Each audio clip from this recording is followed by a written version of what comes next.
Hello, Leah Weston here with our Monday Moments. It's Monday, May 17th. We've been using topics that begin with the letter G. I talked about genius and brains and mental illness and mental health a couple weeks ago. Last week we talked about grit and Eric Weinmeier and the work he does with the No Barriers Foundation. Today is about good days and gathering together. I listened to a great audiobook driving across Kansas when I visited my family, and it's called How to Have a Good Day by Caroline Webb. Caroline Webb, she's British, so it's Caroline. She worked for McKinsey as a business consultant for many years, and the information in the book is based on behavioral research, neuroscience, and psychology. Fascinating stuff.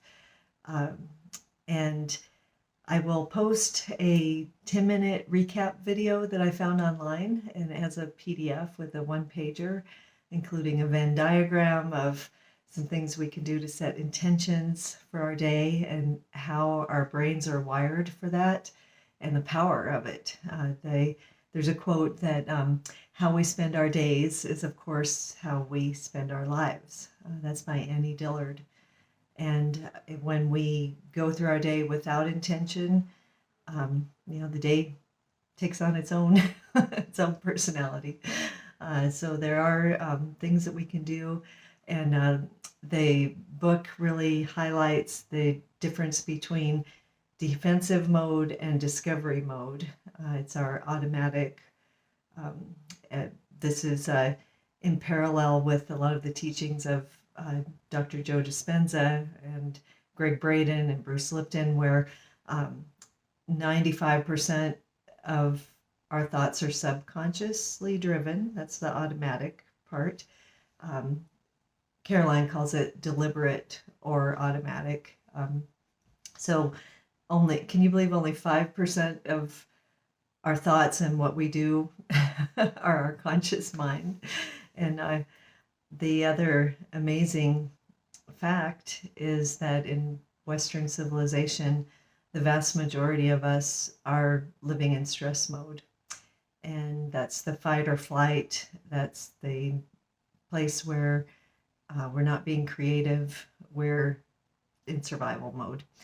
One of the things that Caroline recommends in the book is to take deep breaths, even for 90 seconds. And so that tells our body tells our brain then that we're not being chased by a saber-toothed tiger, and we can recalibrate.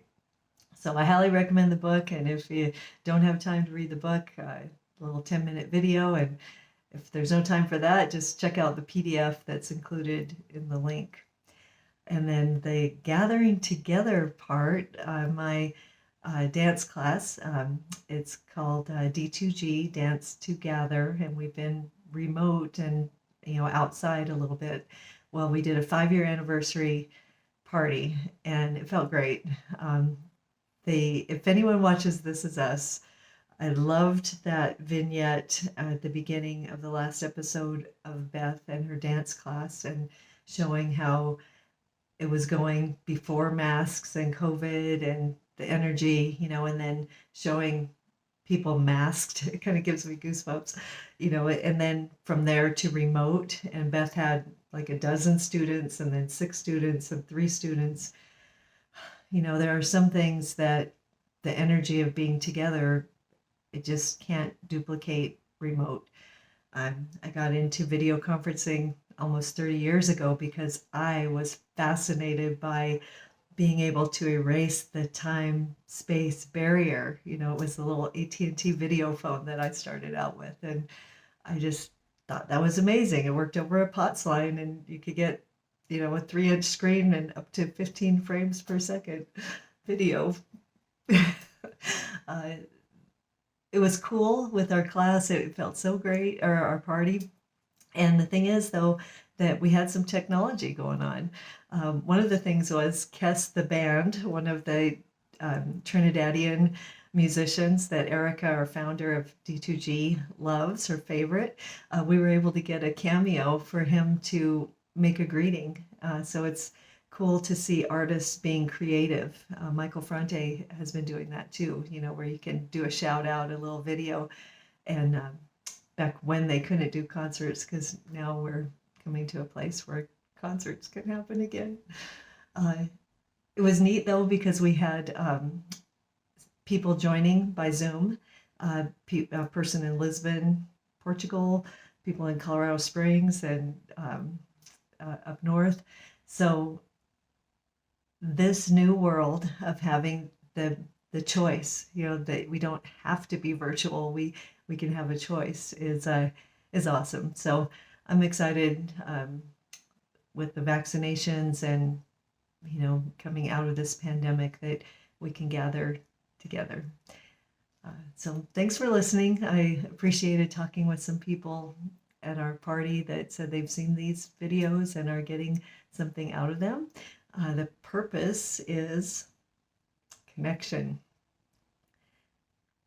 information, and inspiration. So I hope you're able to get some of those things, all of those things from this. And if you'd like to share any comments, I'd love to hear them. Wishing everyone a good day.